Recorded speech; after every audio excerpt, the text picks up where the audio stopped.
Boa noite a todos, boa noite a todas e boa noite a todos.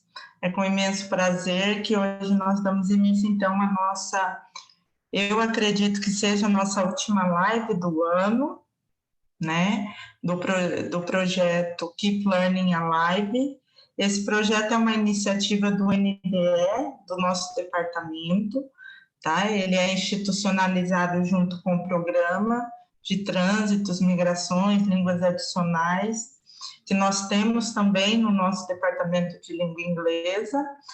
E hoje, com imenso prazer, e é com prazer mesmo, eu apresento a minha colega de doutorado, uma estudiosa também. Nós temos, coincidentemente, um dos mesmos objetos de estudo, que é a nossa queridíssima Clarice Lispector, que neste ano, dia 10 de dezembro, se estivesse viva, completaria 100 anos de vida, né? E a Bia, ela estuda Clarice já desde o mestrado, e nós nos conhecemos, né, no processo aí, eu fazendo doutorado e ela fazendo uma disciplina junto com o meu orientador, que agora futuramente será o dela, no doutorado. Bom, então quem é a Bianca, que vai falar para vocês? A Bianca, ela possui graduação em letras com habilitação em espanhol pela Universidade Federal de São Carlos, sendo parte dessa formação cursada na Universidade de Málaga, na Espanha, por meio do programa Bolsa Ibero-Americana Santander Universidades. Ela possui mestrado em Estudos Literários pelo Programa de Pós-Graduação em Estudos Literários da UFSCar e especialização em Artes Visuais, Intermédios e Educação pela Unicamp. É integrante do grupo de pesquisa Realidade e Realismo, Possibilidades de Representação Narrativa, sob a coordenação da professora Tânia Pellegrini. Tem experiência na área de letras, língua espanhola, literatura brasileira, e atualmente é professora do Instituto Federal de São Paulo, campus de São João da Boa Vista. Então, com a palavra agora, Bianca, pode começar a hora que você quiser. Fique à vontade. Pessoal, boa noite. Vocês me ouvem bem? Me ouvem bem? Estão me vendo? Eu gostaria de agradecer, primeiramente, a minha querida amiga Maria Alice pelo convite, né? É um prazer, é uma honra falar sobre a minha dissertação de mestrado, sobre Clarice Lispector, sobre esse romance tão pouco estudado, que é uma aprendizagem, o livro dos prazeres. Eu gostaria de mostrar realmente toda, assim, a minha empolgação em poder dividir com vocês o meu trabalho e as minhas pesquisas sobre a Clarice, sobre esse livro. Eu gostaria de começar contando um pouco para vocês como que foi meu encontro com a Clarice, né? Porque eu acredito que quando a gente pesquisa um autor, a gente faz um percurso. E aí eu queria contar para vocês o meu percurso, mesmo porque qualquer palestra sem história de vida fica muito sem graça, né? Porque é muito interessante a gente perceber o envolvimento que tem aquele ser humano, né, com aquela matéria narrada, né? Então, eu acho que isso que nos faz ser muito apaixonados e apaixonar outras pessoas pelo tema. É a gente conseguir passar, no caso aqui, a minha tentativa é passar para vocês como que foi esse processo, essa aprendizagem minha em relação aos textos de Clarice, né? E também poder dar esse gostinho, né? Suscitar aí essa curiosidade para vocês. Bom, eu sou formada em letras, como bem disse a Maria Alice, né? E estava no terceiro ano da graduação, super desanimada, porque o curso estava com muita disciplina, assim, que eu não estava vendo muito sentido. E aí, no terceiro ano, eu tive modernismo, né? Terceira fase modernista, geração de 45. E aí, a partir daí, eu nunca me esqueço, né? Professora Tânia Pellegrini, que foi minha orientadora no mestrado, tive a honra, o prazer de ser uma das últimas orientações dela, da professora Tânia. Aprendi muito com ela.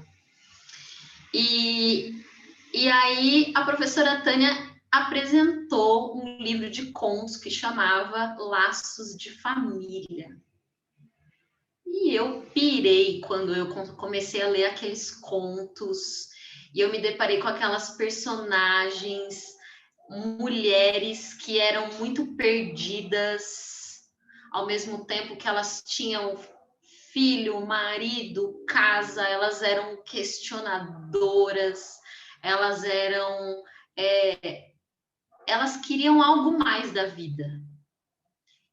E elas passavam por experiências, assim, muito banais, mas incrivelmente transformadoras. E esse livro mexeu comigo muito, muito, muito, porque eu me reconheci as mulheres, reconheci aquilo entrou em mim de uma forma muito, muito, muito significativa, muito profunda. Porque a Clarice, ela consegue fazer isso conosco. Ela chama, né? E usando uma própria metáfora do conto Amor, que está presente, né, nesse livro do Laços de Família, né? Ela era chamada ao jardim como um lobisomem é chamado pelo luar. Acredito que os textos da Clarice, eles têm essa força de puxar a gente, assim. E aí foi que começou, né? Uma relação aí de 6 anos estudando Clarice, né? Depois desse encontro. E aí, então, eu, né, acabei me formando, fiz o meu trabalho de conclusão de curso, iniciação científica sobre o Laços de Família, e inicialmente eu comecei a ver no Laços de Família, eu comecei a analisar as personagens mais pela temática existencialista, porque a Clarice é muito estudada por essa temática. E aí, mas aí eu quis fazer alguma coisa diferente, porque todo mundo estudava Clarice por via sartreana, né? Todo mundo analisava ela por esse viés. E eu preferi ir na raiz mesmo. Eu fui lá no pai do existencialismo, Kierkegaard. Não sei se vocês já ouviram falar, um filósofo norueguês. E aí, então, fiz essa pesquisa, né? Analisei essas personagens desse livro de contos. E aí, parei por aí, né? Mas continuei lendo, continuei estudando, e aí surgiu... E aí, aconteceu um episódio que foi, assim, decisivo para eu escolher o meu tema de pesquisa para o mestrado. Quando a gente estava na graduação, nessa aula que eu falei para vocês, que eu tive de Clarice Lispector no terceiro ano, a professora Tânia mostrou para a gente aquela famosa entrevista dela. Aquela famosa entrevista, né, na TV Cultura. E no meio da entrevista tem uma fala da Suzana Amaral falando sobre o filme, né, Na Hora da Estrela, que na época estava lançando. E aí o que me chamou a atenção é a seguinte fala dela, eu até trouxe aqui para ler para vocês, ela é curtinha, mas ela é muito interessante para vocês entenderem o meu percurso. E aí ela diz assim, né, a Suzana Amaral, que A Hora da Estrela é o único livro da Clarice no qual ela toca o problema social do Brasil, porque todos os outros livros dela são sempre viagens dentro dela mesma, da classe média na qual ela foi origem, e são muito mais problemas íntimos e devaneios psicológicos e emocionais. E esse daí tem isso tudo, mas também tem um olhar sobre o problema social do Brasil.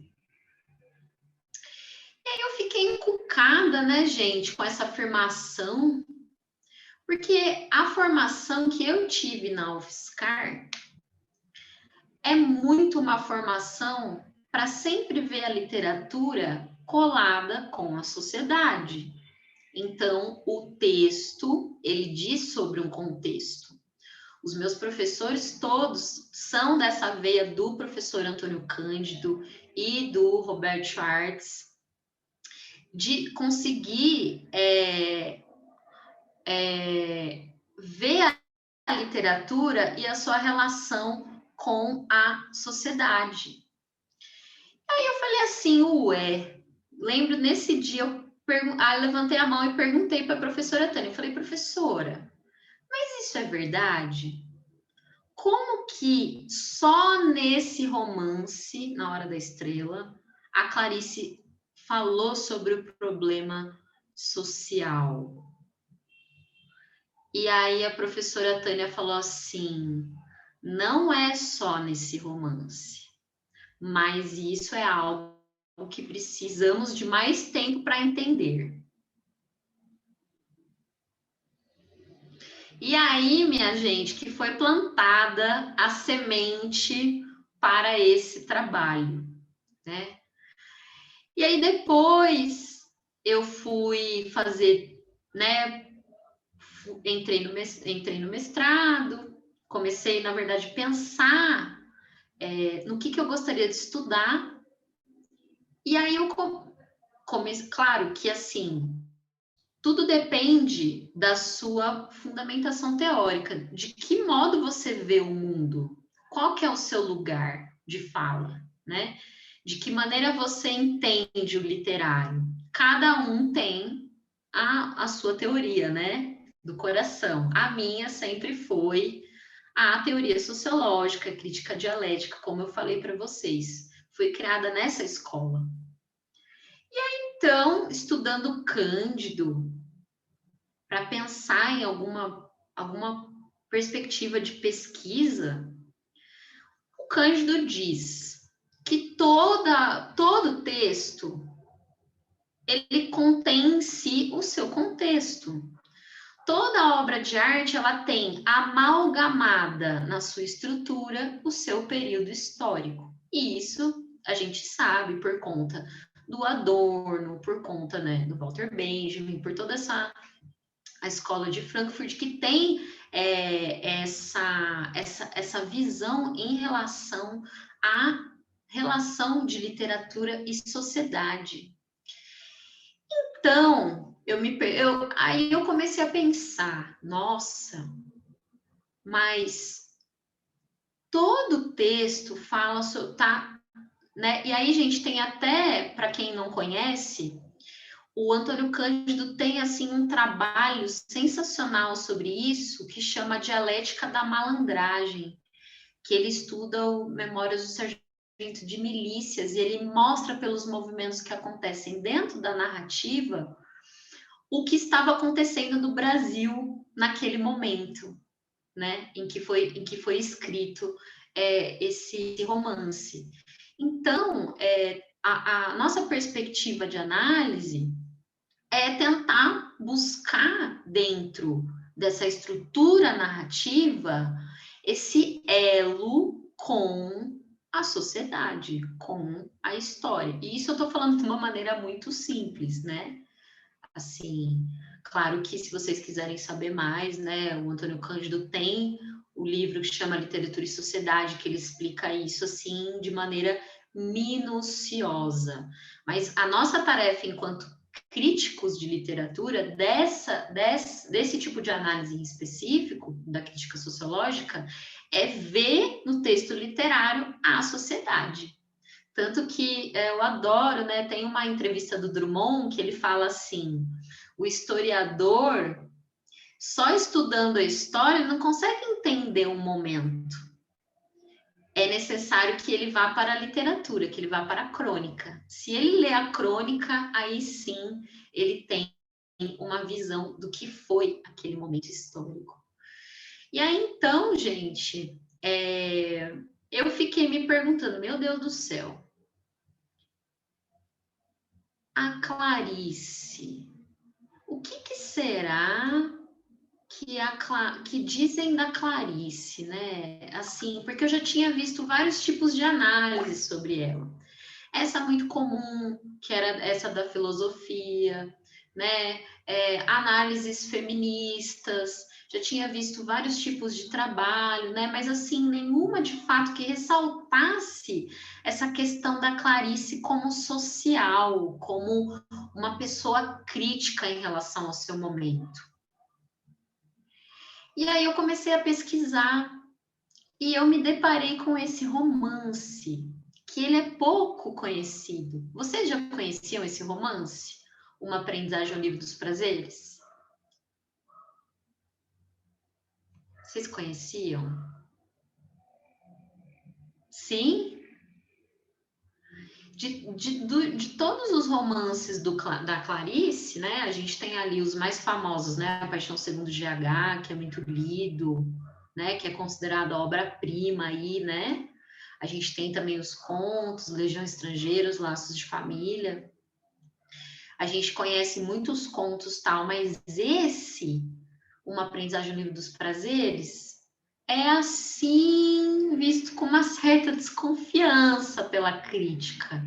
E isso me instigou muito, né? Eu quis entender por que ninguém falava daquele romance. E comecei a pesquisar. E aí eu olhei a data do romance. Olhei que ele foi escrito em 1969, ano do auge do endurecimento político da ditadura militar, anos de chumbo. E eu pensei comigo, meu Deus, qual é a relação desse texto com esse contexto? Eu sabia que a Clarice já estava escrevendo crônicas nesse momento. Ela trabalhava no Jornal do Brasil, inclusive tem o livro A Descoberta do Mundo que mostra, né, de 69 até 73, se eu não me engano, ela escreveu no Jornal do Brasil. E aí, crônicas.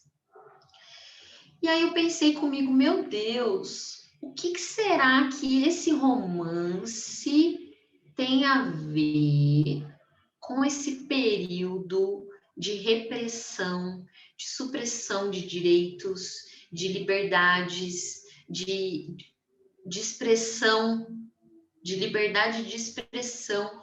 O que será que tem nesse livro que está resistindo a esse contexto? E aí, essa então foi minha primeira pergunta, né? Porque eu acho que toda pesquisa começa com perguntas. Primeiro de tudo, a gente pergunta. E aí a minha primeira pergunta foi: o que a Clarice estava escrevendo na ditadura, no momento da ditadura? E aí eu vi, né? Que teve A Paixão Segundo GH foi 64, aí depois 69, Uma Aprendizagem, e depois Água Viva. Fiquei, ué. E aí, se a gente for ler A Paixão Segundo GH e Uma Aprendizagem, são dois romances completamente diferentes. Completamente diferentes. Numa primeira leitura, uma leitura assim, superficial, primária, vamos dizer, no primeiro nível de leitura, Uma Aprendizagem ao Livro dos Prazeres é uma história banal. É uma história de uma moça, a Lori, né? Que ela é professora primária, ela mora no Rio de Janeiro, Ela tem pai, tem irmãos, mas eles são do interior. Ela mora sozinha, né? Independente. Conhece Ulisses, que é um professor de filosofia. E aí ela fica louca para ficar com ele e ele fala: "Não, você vai ter que passar por um processo de aprendizagem. A gente não vai ficar junto assim, não." E aí a Lori tenta usar todas as armas femininas. Então, põe roupa curta, põe maquiagem, põe. E Ulisses, não, eu não quero seu corpo, eu quero a sua alma. Você não está preparada ainda. E aí a gente tem um romance de experiência, né? Ali. A Lori, ela vai passando por essa aprendizagem. Então, eles vão tendo vários encontros, e aí por vários locais do Rio de Janeiro, né? E cada encontro acontece alguma coisa. E tem momentos também que ela passa sozinha, e que nesses momentos ela tem as epifanias. E, gente, até aí tudo bem, né? E aí, finalmente, depois de um ano nesse processo, eles finalmente ficam juntos. Vou ter que contar o enredo, não vai ter como. Eles finalmente ficam juntos. E assim, a maneira com que é feita essa aprendizagem é uma maneira muito clariciana, porque essa aprendizagem é uma aprendizagem dos sentidos. Então, por exemplo, tem uma hora que Ulisses leva a Lori no mercado de peixe e ela sente aquele cheiro forte do peixe e aquilo deixa ela nauseada, sabe? E é um cheiro de morte, mas ao mesmo tempo é um cheiro de vida, porque a Clarice, ela trabalha com esses opostos, com a força dos opostos muito forte. Onde tem morte, tem vida. E aí, essa experiência de entrar em contato com o que é mais selvagem, com o que é mais no âmago das coisas. E muitas outros, e diálogos, e experiências e tal. E aí, quando ela aprende a ser só, quando ela, assim, aprende a não depender tanto dele, vamos dizer, mas ao mesmo tempo a gente percebe que é uma relação de dependência. Mas calma que eu vou... Calma, gente, eu começo a falar, eu me empolgo. Calma, calma que a gente vai entrar nisso aí, mas eu quero que vocês... Quero falar do enredo, né? Inclusive, recentemente parece que saiu um filme, preciso assistir. E para falar sobre, né? E aí, gente, a partir dessas várias experiências, eles acabam ficando juntos, e aí vem a grande decepção. Porque depois deles terem toda essa. Depois da Lori ser preparada para a liberdade, porque esse era o discurso do Ulisses, não nos esqueçamos que ele era um professor de filosofia, então ele falava muito sobre como era estar no mundo, sobre como era ser as coisas, ver as coisas de uma maneira diferente, questionar as normas sociais. E aí, finalmente, quando eles estão prontos, quando ela está pronta, ele faz o seguinte comentário. Vou ler aqui para vocês. Nossa, gente, peraí, deixa eu desligar aqui esse WhatsApp, porque é aluno mandando mensagem o dia inteiro, o tempo todo, tá atrapalhando, peraí. Tirei. Peraí. Sair.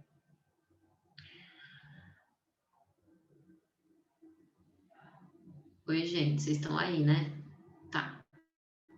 Deixa eu abrir aqui a fala do Ulisses. Aí, minha gente, deixa eu achar aqui.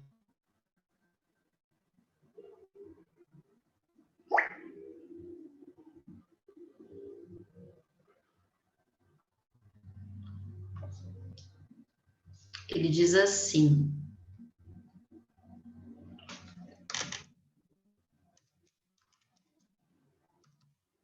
tem gente que está abrindo aqui.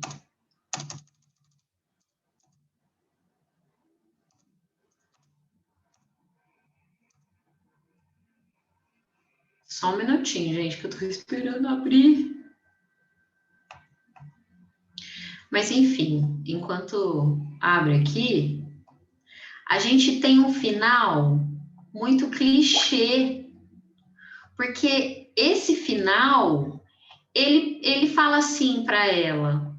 Nossa, gente, não sei porque não está abrindo, acho que travou aqui. E agora? Mas tudo bem, eu reproduzo para vocês, depois eu mando. Ué, tudo bem. Travou aqui, não sei porque não está abrindo.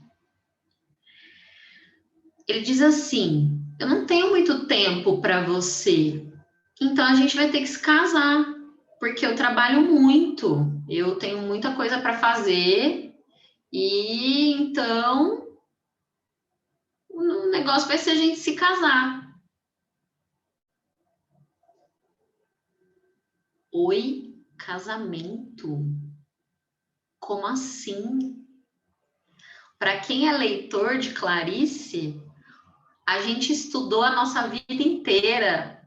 A Joana, que foi embora no barco, no navio, porque não queria casar, né? A gente leu em Laços de Família as mulheres completamente infelizes no casamento. GH, como assim? Casamento? Todo mundo surta nesse momento.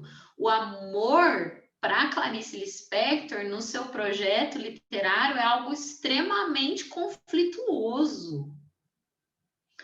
Eu não sei se vocês já leram uma crônica que se chama Amor, que ela fala da relação de um cara que tinha um coati numa coleira. Um coati numa coleira. O amor para Clarice não é uma experiência tranquila, não é um conto de fadas, um final feliz.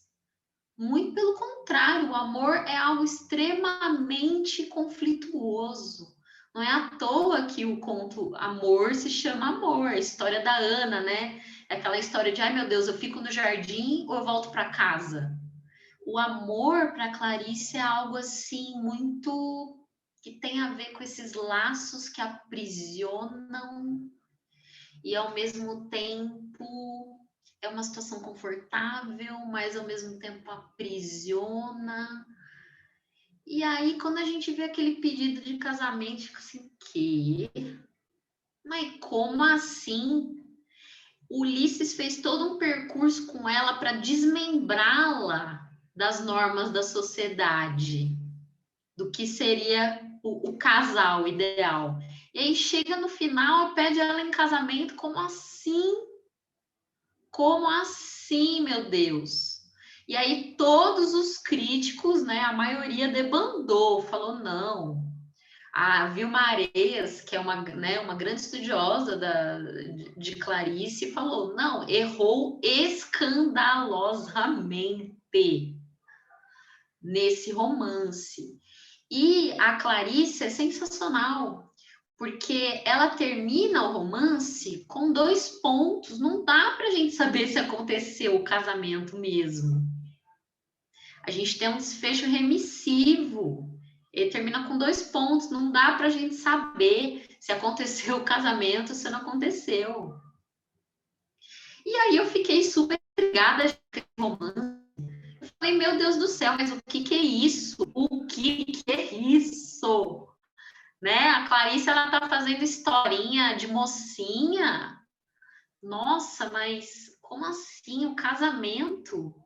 A gente percebe assim, mesmo nas narrativas, as personagens claricianas, os monólogos Não tem diálogo, porque tem essa questão da solidão. Eu não sei se vocês lembram do Perto do Coração Selvagem, gosto muito desse diálogo da Lídia com a Joana.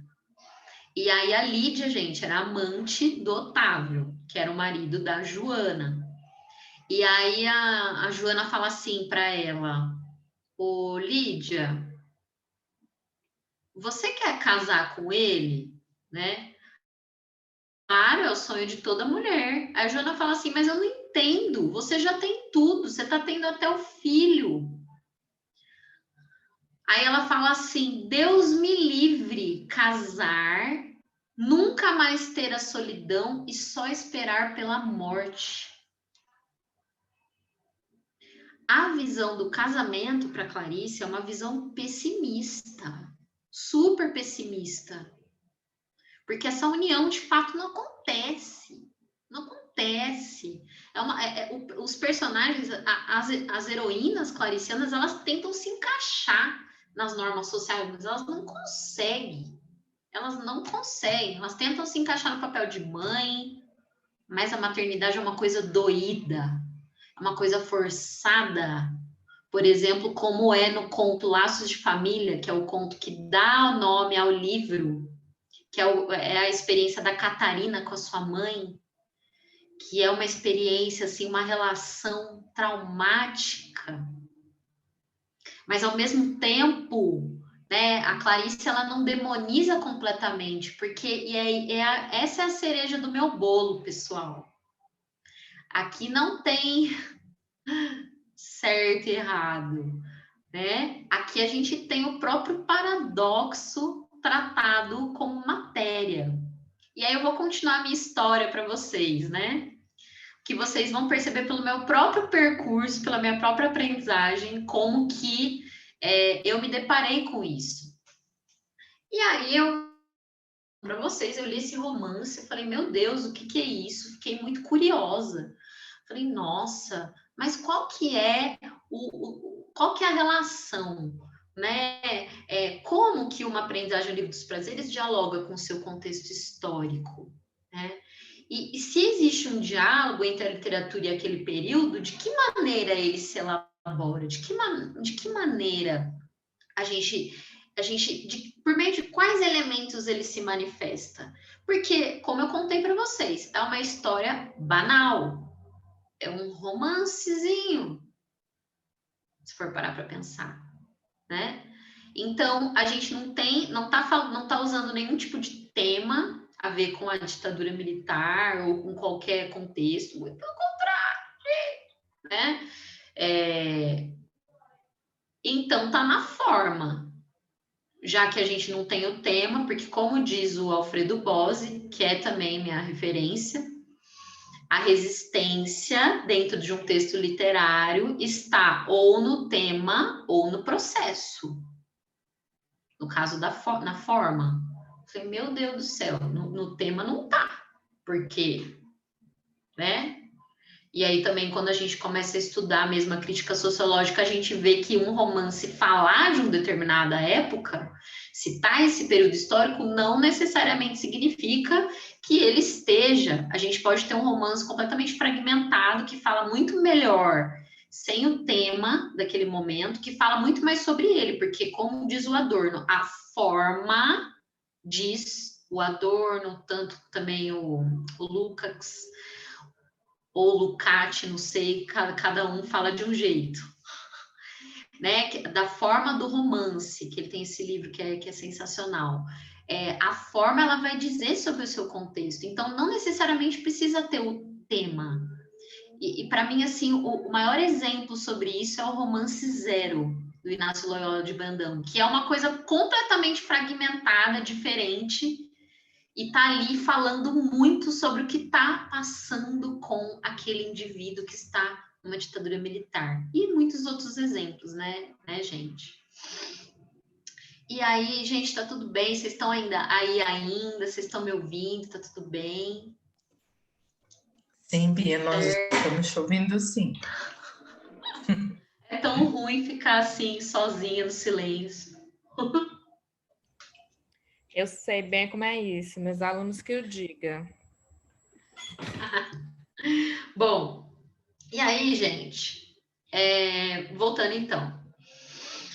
E aí eu fiquei, meu Deus, eu preciso descobrir, né? Assim, eu preciso descobrir qual é que é desse romance, né? Então, assim, o intuito do meu trabalho foi mostrar essa vertente sociológica na obra da Clarice, né? A minha investigação, minha pesquisa se deu nesse sentido de entender de que maneira a sua escrita dizia sobre o seu contexto histórico, né? Mesmo sendo uma escrita que não trazia nenhum indício desse contexto, ou mesmo no seu enredo, ou mesmo pelo seu tema. E aí eu queria entender.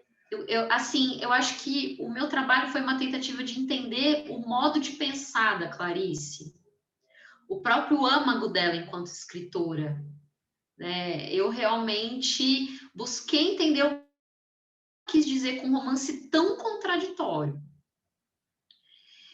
E aí vamos lá escrever um projeto de mestrado sobre isso. E aí me lembro que fui procurar o professor Arnaldo Franco Júnior, maravilhoso, nosso grande mestre, orientador da Maria Alice, foi minha banca no meu trabalho. E aí o professor Arnaldo, especialíssimo, né, especialista em Clarice Lispector, foi orientando da nossa querida Nadia Gottlieb, que é a grande estudiosa, né, aquela biografia, fotobiografia que a gente conhece da Clarice, foi ela que fez, ela que é, assim, a grande magnata, e o professor Arnaldo foi orientando dela, então vocês imaginam, né? E aí vou eu, toda pessoa tímida, acabei de sair da graduação, não sei nada da vida, conversar com o professor Arnaldo. Eu sempre gosto de contar umas histórias, gente, porque eu acho que elas a gente se identifica, né?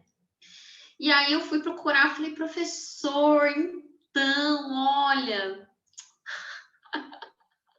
eu quero estudar esse romance. Ele tinha feito o mestrado dele sobre uma aprendizagem livre dos prazeres. Professor, eu quero estudar esse romance, porque eu acho que esse cara, esse Ulisses, ele é um sacana, entendeu?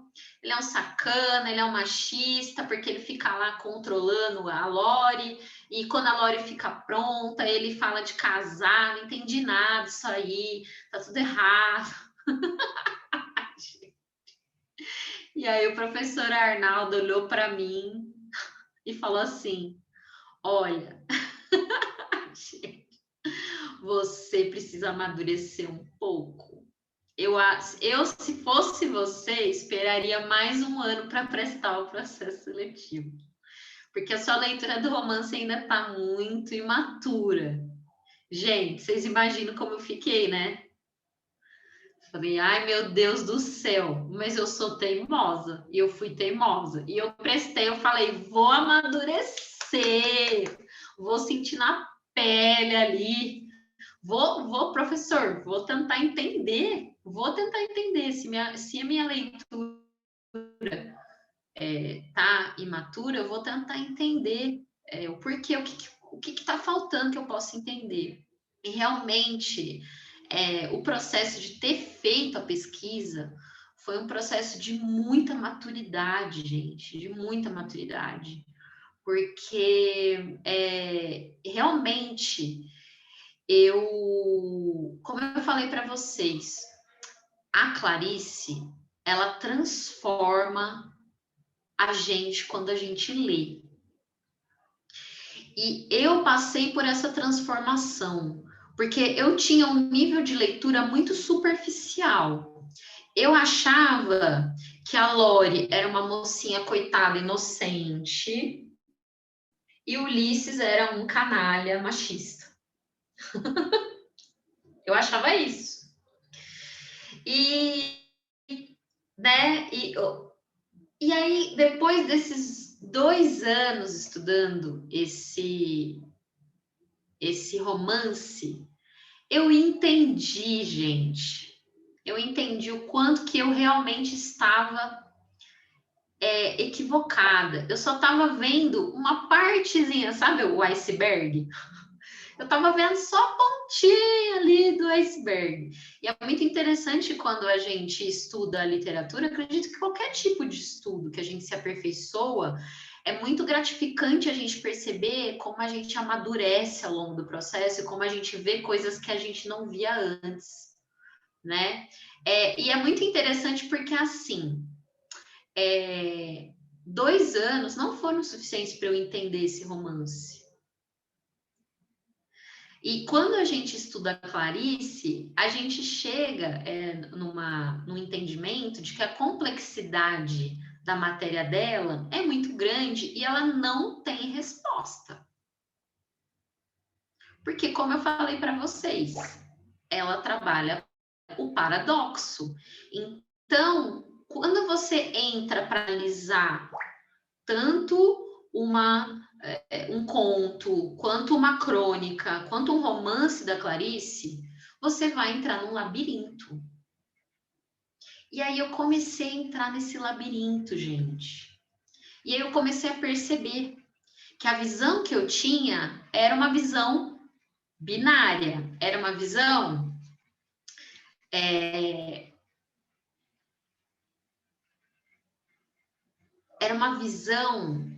de considerar a realidade de uma maneira assim diferente do que a Clarice propõe, de uma maneira meio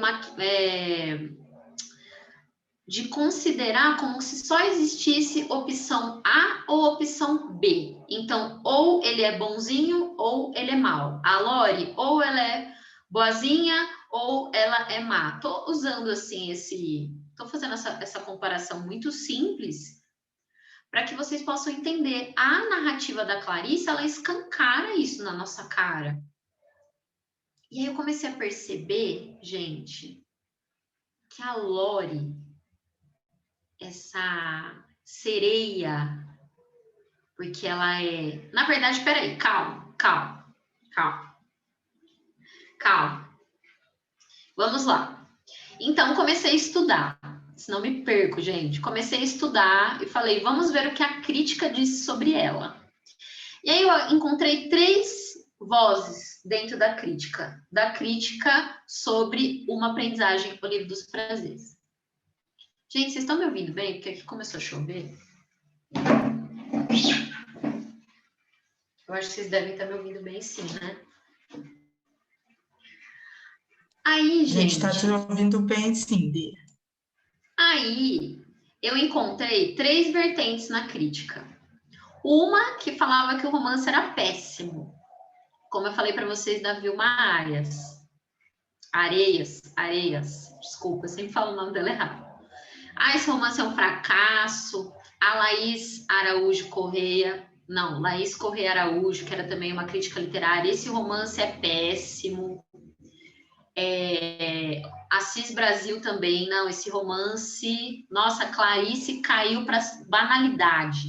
Clarice caiu para o trivial. Clarice se perdeu. Clarice está escrevendo muita crônica e perdeu o estilo dela sagrado. Do sagrado ela foi pro profano, ela foi pro banal, ela foi, assim, sabe, pastel. Ela foi do brioche pro pastel, usando essa comparação. E aí tinha uma segunda turma que considerou o romance maravilhoso. Inclusive, eu acho até engraçado as pesquisas que eu fiz, que é muito interessante isso. Tem gente que interpreta, que considera, e a gente, claro, né, a gente respeita, cada um, como eu falei para vocês, cada um tem um olhar sobre o texto literário, que achou o livro maravilhoso, e o amor é isso mesmo, e o amor nossa, a Lori e o Ulisses são um casal perfeito, né? Tanto que quem defende esse tipo essa ideia é o Benedito Nunes, que é uma grande referência quando a gente vai falar de estudos de Clarice, um dos pioneiros, assim, tanto que a própria Clarice adorava ele, falava, nossa, quando eu leio as coisas que o Benedito Nunes escreveu sobre mim, eu concordo, eu acho o máximo. Gente, e a Olga de Sá, uma outra grande estudiosa, quando vocês vão estudar de Clarice, esses são os nomes, né? Esses são os grandes críticos. Então, a Nadia Gottlieb, a Olga de Sá, o Benedito Nunes, a Vilma Areias. Esses são, assim, o pilar para conhecer o que é a Clarice Lispector. E aí, olha só o que a Olga de Sá vai falar. Nossa, gente, agora abriu, né? Depois de 1 milhão de anos, agora abriu o negócio aqui. Lore e Ulisses serão um só, como um casal edênico, antes de nenhuma queda. Olha só. Então, a Olga de Sá vislumbra, né? O Benedito Nunes vai falar assim, que todos os romances têm um monólogo antes, né? E nesse tem o diálogo. Então, agora temos um diálogo, agora temos uma relação de amor, agora temos uma comunhão. E nós ali, a gente, né, fica assim, meu Deus, mas não é possível. Nós, claricianos ali de coração, parece um time, né? Parece a pessoa... Não que seja isso, não é possível que seja isso. E aí tem uma terceira vertente, que é a qual eu me apoiei para escrever o meu trabalho, que é da Nadia Gottlieb, do professor Arnaldo Franco Júnior, do Silviano Santiago e da Lúcia Helena. Que eles vão falar que esse livro é irônico. Gente, como assim? Um romance com um final feliz? Como assim? Professor Arnaldo vai falar que a Clarice ela fez uma paródia do romance de mocinha, né? Porque a Clarice ela fazia muito isso, ela pegava os gêneros, a estrutura dos gêneros e subvertia esse gênero, gerando uma crítica, né? Tanto que tem muitos estudos falando sobre uma aprendizagem, comparando com o Cântico dos Cânticos. Toda essa questão religiosa na Clarice é muito, muito presente, né? Inclusive da cultura judaica, enfim. E aí a Clarice pega os gêneros e faz uma paródia. E aí, gente, por esse caminho que eu fui.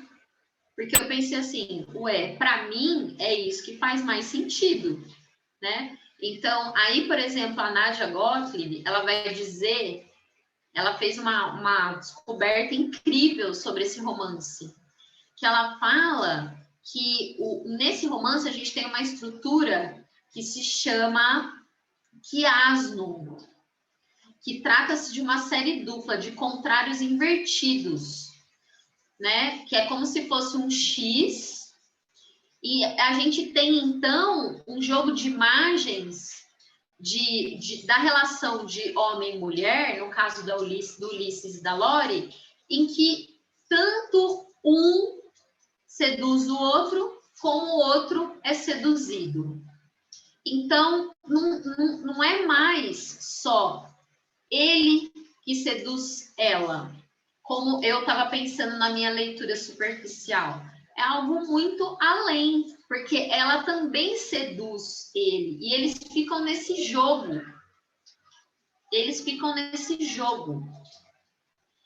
E aí, gente, pesquisando mais sobre isso, eu pensando... Vocês estão me ouvindo bem? Porque... Peraí, deixa eu fechar a janela aqui, gente. Porque eu acho que tá muito barulho da chuva. Peraí. Deixa eu fechar aqui. Vocês estão me ouvindo bem? Então... Sim, Bia. Eu coloco o fone.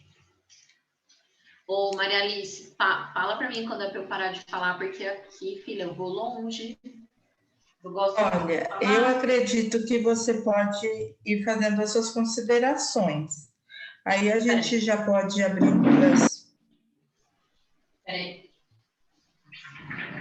para as perguntas, tá? Beleza.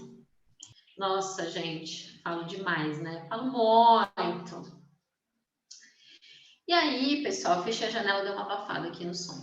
E aí, gente, então, partindo por esse pressuposto da professora da Nadia Gottlieb, eu fui pesquisar ironia e paródia. Eu pensei, ué, se é um romance irônico, então o que é ironia? E quando eu fui estudar ironia na profundeza do conceito, porque a gente acha que ironia é você dizer uma coisa e o outro entende outra, né? Na verdade, você diz uma coisa, na verdade, querendo dizer outra. E quando eu fui estudar, e estudei muito Mueck, que é essa referência, né, de ironia, ele vai dizer que a ironia não é só isso. A ironia é o contraste em si. Então, o que ele vai dizer, né? Que a velha definição da ironia, que é dizer uma coisa e dar a entender o contrário, é substituída. A ironia é dizer alguma coisa de uma forma que ative não uma, mas uma série infindável de interpretações subversivas. E aí eu comecei a perceber e analisar de que maneira existia essa ironia. Porque a ironia, gente, como eu falei para vocês, ela não é dicotomia, ela é o questionamento da dicotomia. Então, antes de considerar a Lori uma mocinha boazinha, Ulisses, um mocinho ruim, é o questionamento dessas categorias. E aí, eu estudando o texto na profundidade, eu percebi que não dava para eu afirmar que a Lori encarnava o estereótipo da mocinha virgem e inocente, porque ela também assumiu o estereótipo da moça considerada leviana, porque ela também já tinha se deitado com muitos homens, vivia um estilo de vida independente, usava roupa curta, mas ao mesmo tempo a Lori queria casar, queria ter filho, queria ter raízes profundas, e ela é submissa. Ao mesmo tempo ela tem atitudes submissas, mas ela ao mesmo tempo também tem atitudes muito libertárias, vamos dizer assim. E aí eu usei toda uma questão, fiz todo um estudo de como que era a imagem da mulher naquele momento, né? O que era considerado uma mulher boazinha, comportada, e o que era considerado uma mulher frívola, vamos dizer assim, né? Nesses parâmetros. E a mesma coisa com Ulisses. Quando eu mergulhei para estudar ele, eu percebi que ele não era um canalha só. Ele era também alguém que estava ali passando por uma aprendizagem também. E o que eu fiz? Eu mostrei como tudo isso aparece na narrativa, por meio dos diálogos deles, por meio das imagens, por meio de tudo que é construído de uma forma paradoxal dentro do romance. Então, gente, como eu falei para vocês, eu amadureci muito, porque eu percebi que a minha maneira de pensar, que era uma maneira de pensar na dualidade, de querer colocar um personagem numa caixinha, era uma maneira equivocada, porque a Clarice, ela não deixa a gente colocar os personagens nas caixinhas, porque esse personagem, ele escapa essas delimitações. Então, uma leitura mais profunda do texto, uma análise mais minuciosa, me fez ver que dentro desses personagens, ela trazia esse embate esse questionamento em relação ao que era liberdade e ao que era opressão. E esses questionamentos dessas categorias me remetiam ao contexto histórico que estava sendo vivenciado. Então, gente, se vocês quiserem, depois eu mando meu trabalho para vocês. Eu faço uma análise bem detalhada sobre isso. Mas, assim, eu gostaria de compartilhar com vocês esse meu percurso. A Clarice, ela mudou a minha maneira de olhar as coisas. Quanto mais eu ia entrando no texto, mais eu ia ficando perdida. Porque eu via que uma coisa não condizia a outra. Porque a Clarice, ela convida isso pra gente, para dúvida, para o silêncio, para o paradoxo. Então, a gente estudar Clarice, é a gente se deixar afundar, a gente afunda as nossas convicções, a gente afunda o que é considerado correto, né? Ela perpassa os estereótipos, ela perpassa a dualidade, os discursos hegemônicos, e ela traz a contradição, a força da contradição. E é isso, gente. É isso. Eu tô aqui, vocês podem me fazer perguntas, fiquem à vontade.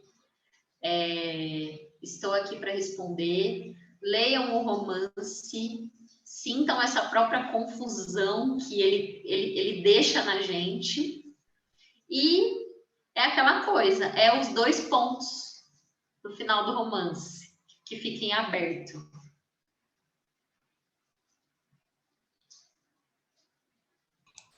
Muito obrigada, Bianca.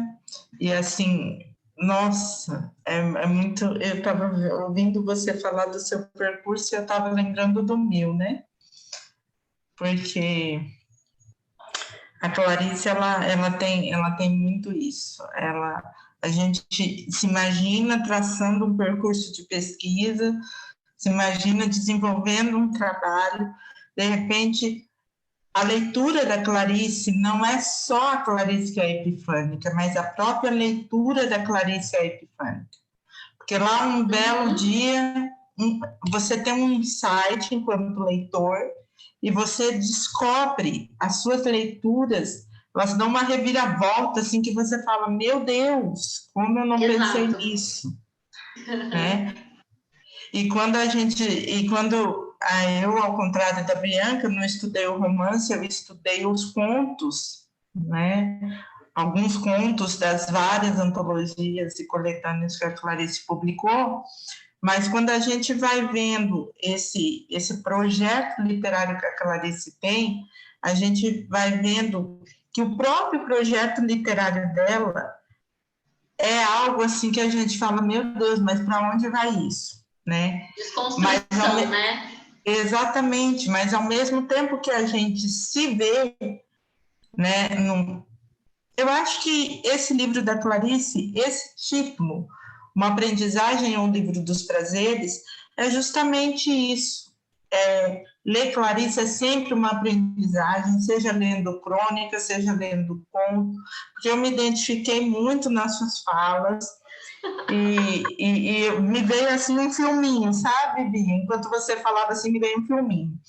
Mas assim, o que me chamou muita atenção, e aí, gente, eu vou aqui agora fazer uma pergunta para a Bianca, mas quem tiver mais perguntas, se não quiser abrir o microfone, pode colocar aqui no chat e a gente vai perguntando.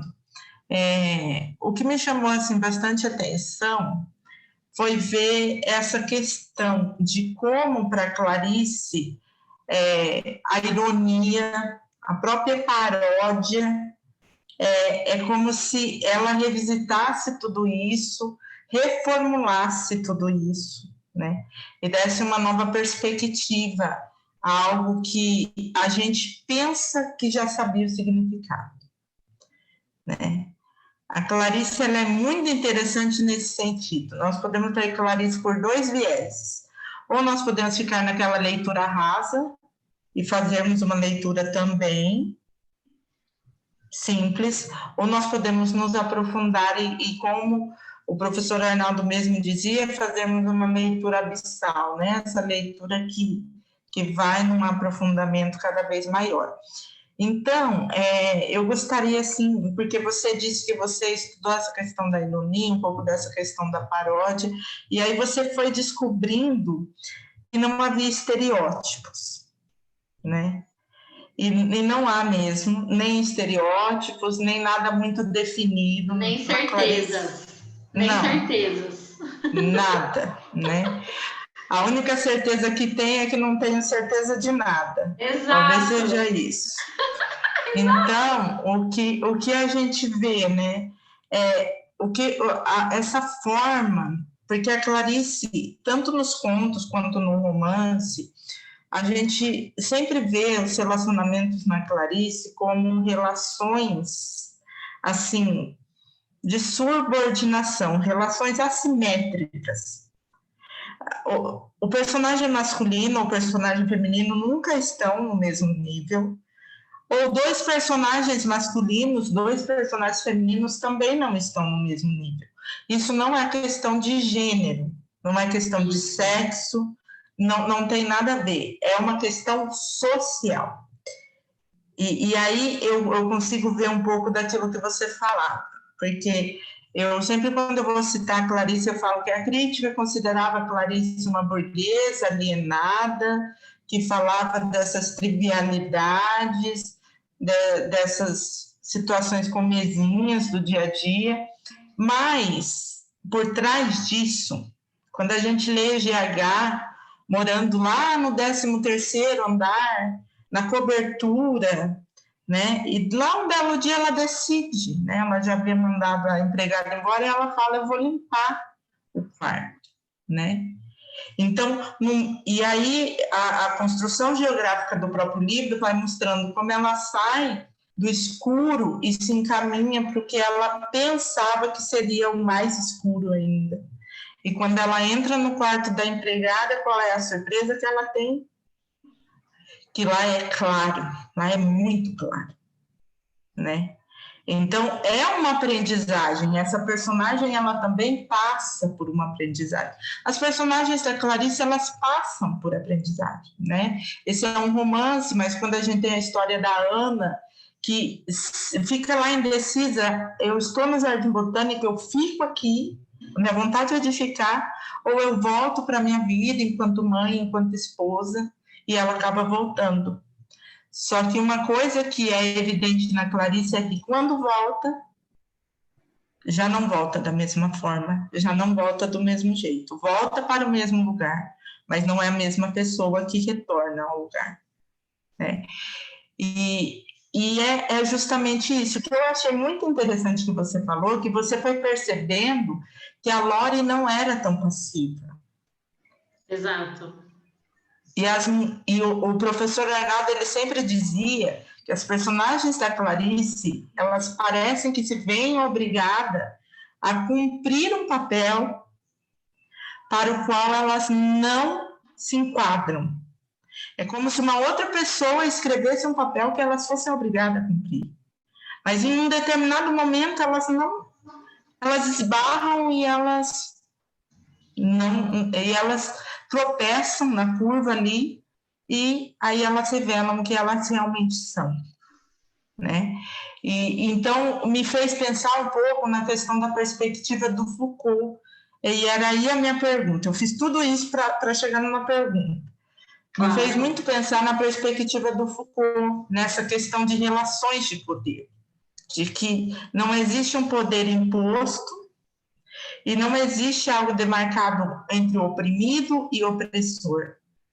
Aquele que é oprimido também permite-se ser oprimido. Sim, com certeza. Né? Então, o Foucault ele discute um pouco dessa questão. Para ele, o poder não é algo assim totalmente dado, mas é algo assim, de certo modo, você aceita que o outro exerça um poder sobre você. Quando você me falou da questão da Lori, que você foi percebendo que ela não era tão passiva assim, tanto que no final a gente percebe mesmo que ela não era passiva, né? E a gente vê isso, assim, lógico, né? A gente que gosta de estudar os estudos de autoria feminina, essas mulheres, mas assim, que tem um sopro de vida maior, a gente fica empolgada, mas a gente percebe também esse outro lado da Clarice, que é de virar essa moeda, que é de mostrar essa outra faceta. Né? Então, eu não sei assim, se no seu estudo você chegou a ver essa questão, assim, se você chegou a pensar sobre essas relações de poder que se constroem nos relacionamentos. Eu gostaria que você comentasse um pouquinho disso. Claro, com certeza, com o maior prazer. Eu coloquei um trechinho aqui no chat de um trecho do romance mesmo, que ela fala sobre o não entender. É a Lori, né? Que ela está pensando sobre o que era o não entender. E eu acho que esse trecho é muito bom para a gente pensar sobre aquilo que você estava trazendo, de a gente se sentir perdido, porque realmente a proposta da Clarice é fazer a gente não entender. E sobre esses jogos de poder, eu consegui fazer um capítulo sobre isso. Achei assim muito legal que você trouxe essa pergunta, porque eu consegui identificar isso, né? A Lori e o Ulisses, eles estão o tempo todo jogando.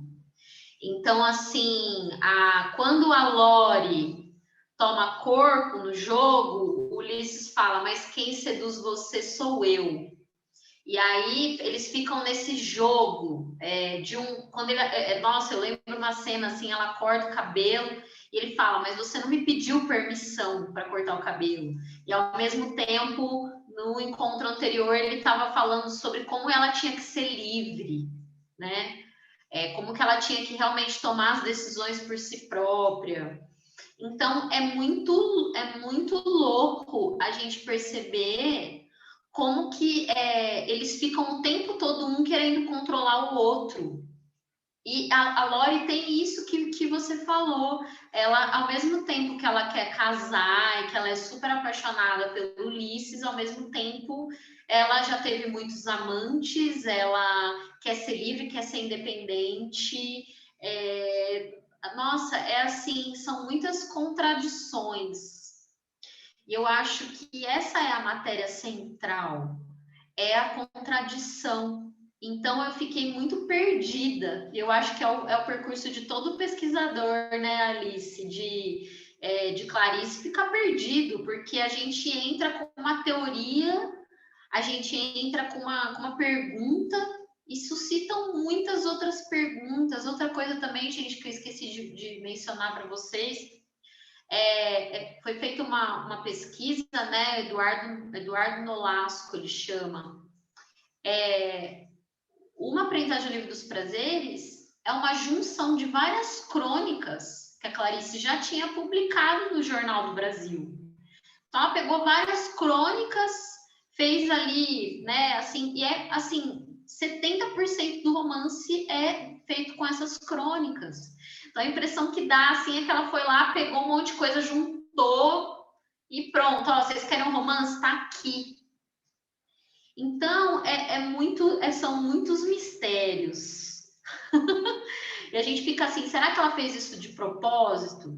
Se a gente parar para analisar, a gente está em uma mudança muito grande do mercado editorial, ela teve que se sujeitar a essas mudanças, ela estava separada, ela teve que sim pagar suas contas, sobreviver. Ela mandava carta para os editores falando, ó, meus filhos precisam comer, eu preciso trabalhar, me manda aí o que fazer. Fez ghostwriter, fez muita coisa, tradução, para sobreviver. Então tem esse outro lado também da Clarice mulher que precisa sobreviver. E aí fica a grande questão, será que ela fez um livro ruim só para ganhar dinheiro? Vocês veem esse título, Uma Aprendizagem no Livro dos Prazeres? Não é um título assim meio erótico, meio, né?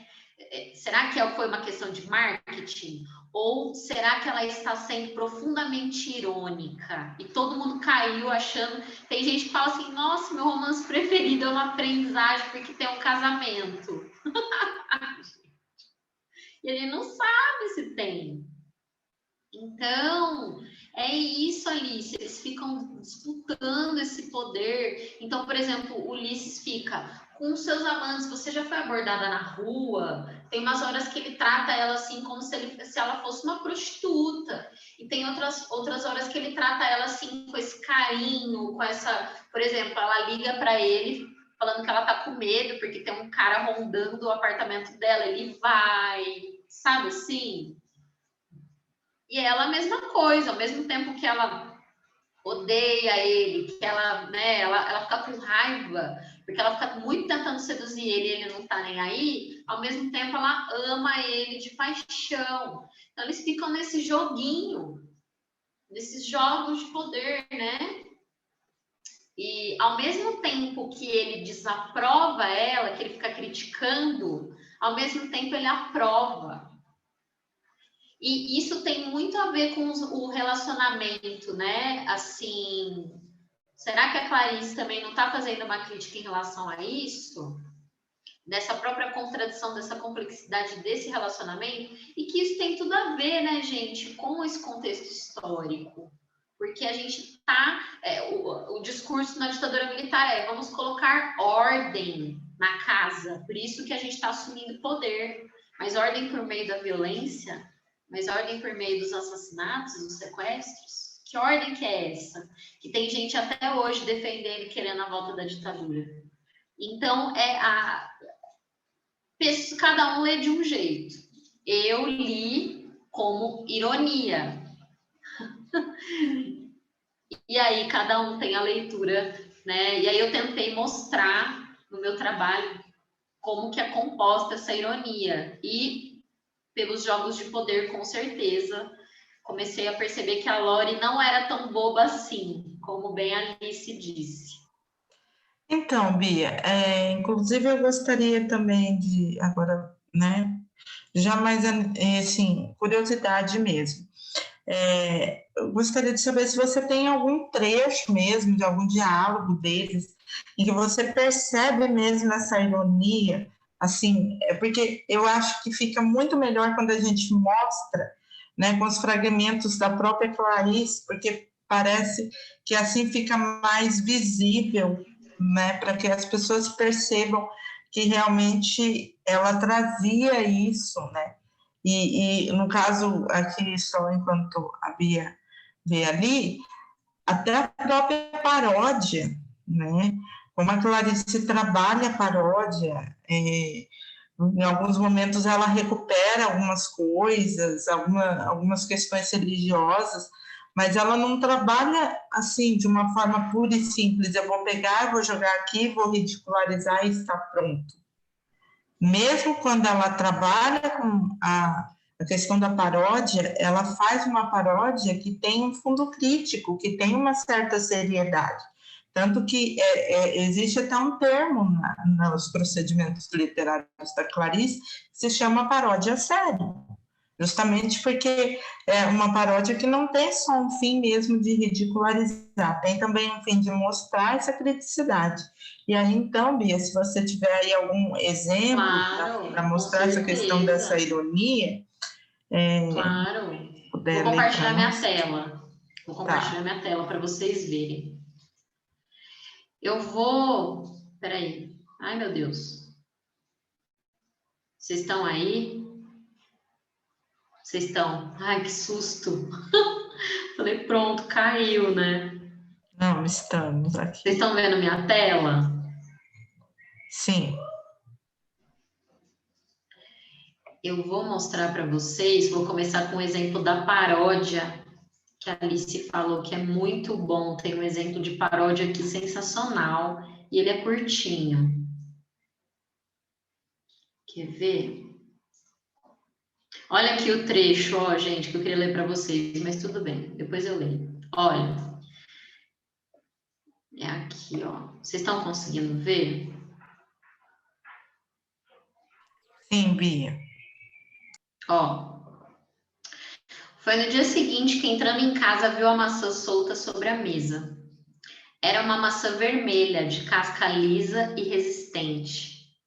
Pegou a maçã com as duas mãos. Era fresca e pesada. Colocou-a de novo sobre a mesa para vê-la como antes. E era como se visse a fotografia de uma maçã no espaço vazio. Depois de examiná-la, de revirá-la, de ver como nunca vira sua redondez e sua cor escarlate, então devagar deu-lhe uma mordida. E, ó Deus, como se fosse a maçã proibida do paraíso, mas que ela agora já conhecesse o bem e não só o mal como antes.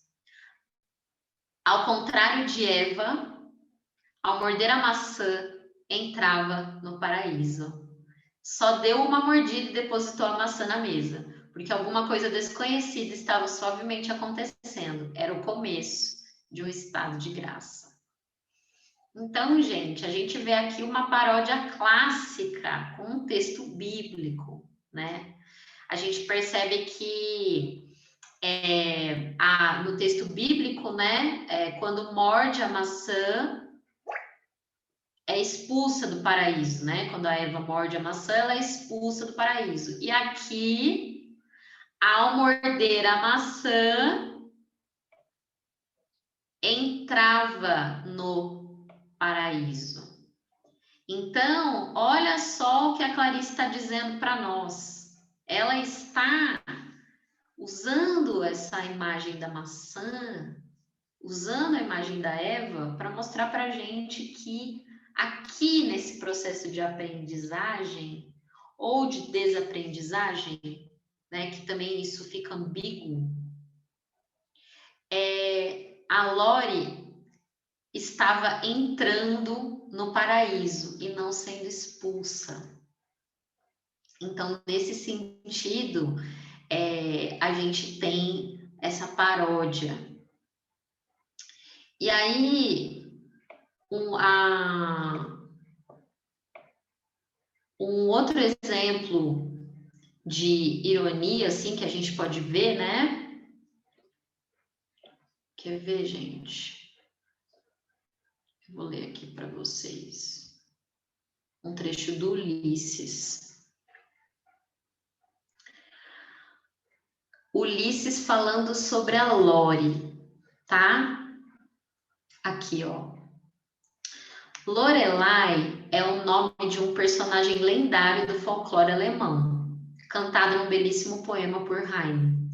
A lenda diz que Lorelai seduzia os pescadores com seus cânticos e eles terminavam morrendo no fundo do mar. Já não me lembro mais de detalhes. Não me olhe com esses olhos culpados. Em primeiro lugar, quem seduz você sou eu. Sei que você se enfeita para mim, mas isso já é porque eu seduzo você. Eu não sou um pescador, sou um homem que um dia você vai perceber que ele sabe menos do que parece, apesar de ter vivido muito e estudado muito. Então, é muito interessante a gente perceber, assim, na fala dele, o quanto que ele tenta reprimir a Lori, quanto que ele tenta, assim, ser... como eu falei para vocês, né, que ele tinha esse estereótipo de machista, mas ao mesmo tempo ele também tem essa coisa de, mas você vai perceber que eu sou uma farsa. Né? Aqui, né? Tem uma outra fala dele que traz também muito isso, né? Deixa eu ver se eu mostro um diálogo, gente. Porque como eu preparei uma fala sem slide, peraí. Aqui eu uso vários trechos para mostrar comentários considerados machistas do Ulisses, né? Então, aqui, ó, esse é legal. Que ele critica o fato dela ter sido... Olha só, lembra que eu mostrei para vocês o Ulisses lá falando, eu seduzo você, eu que mando aqui, você corta o cabelo quando eu mando, você faz tudo. Aí, quando eles ficam juntos, olha só o que diz o narrador. Ulisses, o sábio Ulisses, perdera sua tranquilidade ao encontrar pela primeira vez na vida o amor. Sua voz era outra, perdera o tom de professor, sua voz era de um homem apenas. Ele quiser ensinar Lori através de fórmulas? Não, pois não era um homem de fórmulas. Agora que nenhuma fórmula servia. Ele estava perdido num mar de alegria e de ameaça de dor. Lori pôde, enfim, falar com ele de igual para igual, porque, enfim, ele se dava conta de que não sabia de nada, e o peso prendia a sua voz, mas ele queria a vida nova e perigosa. Então, a gente percebe como que ele é transformado também pela aprendizagem. Ele deixa de ser o professor e ele acaba se transformando, e aí esse lado dele, né, vai mudando. Deixa eu ver se eu tenho mais um diálogo. Aqui. Vou mostrar para vocês. Tem muito... Nossa, esse romance é fantástico, gente. Vocês não têm noção. Eu fiquei surpresa de saber que tem bastante gente aí que já tinha lido, porque geralmente as pessoas não leram.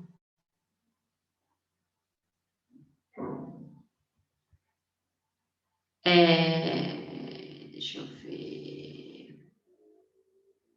É bastante, gente, é bastante.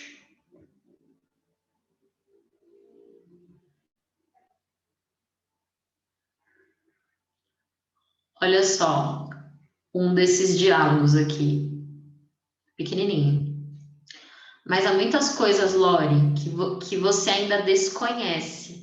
E há um ponto em que o desespero é uma luz e um amor. E depois? Depois vem a natureza. Você está chamando a morte de natureza? Não, Lori, estou chamando a nós de natureza. Então ele vai assim envolvendo ela, né? Ele vai assim ao mesmo tempo trazendo todo esse discurso existencialista, ele vai transgredindo essa... E eles tratam muito de morte, eu analiso isso também, eles trazem muito o discurso da morte ao mesmo tempo e da vida. Eu acho que é isso, pessoal. Eu acho que é isso. Tô pensando.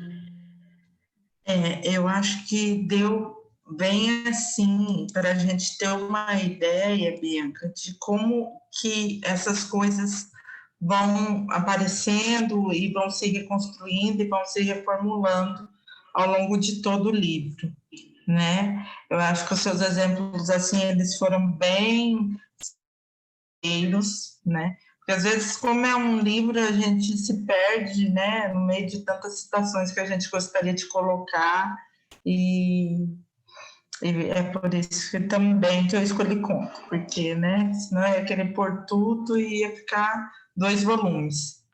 Mas é uma coisa assim, muito interessante.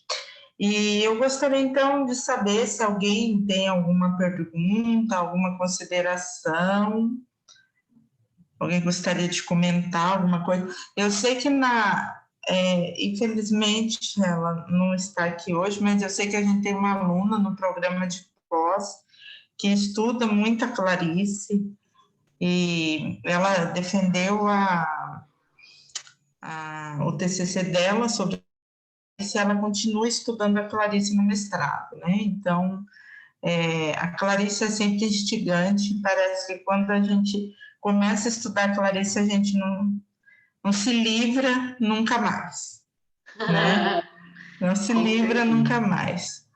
E então, se ninguém mais tiver, né, nenhuma consideração, nenhuma pergunta, eu fico ainda, Bia, com a questão do desejo de que a gente faça ainda uma dobradinha, né, para comentar sobre contos, sobre a perspectiva crítica também da Clarice, porque você bem pontuou que a crítica da Clarice ela é sempre revisitada, né, e sempre reformulada, né.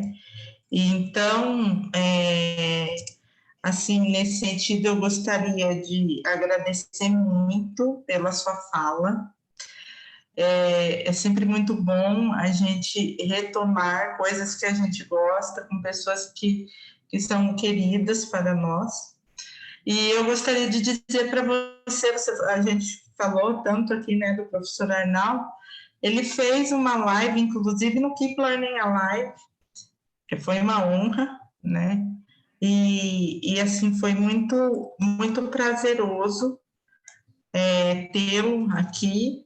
Ele falou A Quinta História, comentou sobre A Quinta História, fez uma leitura maravilhosa e é sempre muito bom a gente ter pessoas que gostam de estudar e que estudam porque gostam e que estudam o seu objeto e têm um amor pelo objeto de estudo. Então, eu falei assim, eu já chamei o professor Arnaldo, agora eu vou chamar, né, então, uma pupila dele para vir fechar, então, esse ciclo. E a intenção, como ele falou de um conto, eu queria realmente um romance, né? E aí eu lembrei, falei, não, então eu vou chamar a Bia, mas muito obrigada, Bia, pela sua presença, muito obrigada por você ter compartilhado o seu percurso, porque aqui nós temos também alguns alunos que estão na graduação, né? Então, foi muito interessante também você ter contado a sua história, né? Até a resposta que o professor Arnaldo deu também, e como você foi realmente amadurecendo. Inclusive, no dia da minha defesa, ele falou assim, olha, Maria Alice, ela tem um defeito e uma qualidade. O defeito é que ela é teimosa, a qualidade é que ela é persistente. Então, aí quando você falou, mas eu sou teimosa, eu falei, vixe, então, né? Mas é justamente isso, e é muito interessante. Mas deu tudo certo, graças a Deus, mas a gente penou, mas deu tudo certo no final. Que bom, deu tudo certo, agora nós estamos colhendo o fruto, né? E assim, gente, eu não sei, Tamara, você sabe dizer se essa vai ser a nossa última live do ano? Então, essa é para ser a nossa última live do ano de 2020. Porque eu perguntei, porque do jeito que está, nós estamos entrando no Natal, Ano Novo, né? Então... Não é? Então, né? Mas, Alice, você acabou de me fazer perceber que hoje a gente finaliza o projeto. Exatamente. E eu já queria, né, convidar as pessoas que estão presentes, inclusive a Bia, que esse projeto nós iremos dar continuidade no ano que vem. Então, que vocês fiquem atentos, porque nós estaremos divulgando, né, Tamara, quando nós retomarmos. E vocês estão mais que convidados, né? Será um prazer tê-los conosco na continuidade. Bia, muito obrigada pela sua fala. E a gente vai conversando e vamos aí trocando ideias claricianas. Obrigada, viu? Beijo. Eu que agradeço, Maria Tudo Alice, de bom. Pessoal, Tamara, muito obrigada. Eu espero que eu tenha provocado vocês. Se eu conseguir provocar vocês, a Clarice está muito feliz comigo lá em algum lugar, lá em cima. Porque é isso que ela faz com a gente e ela convida a gente a fazer isso com os outros, não é, Alice? É verdade. Esse é um convite. E olha que quem é fisgado pela Clarice não consegue deixar.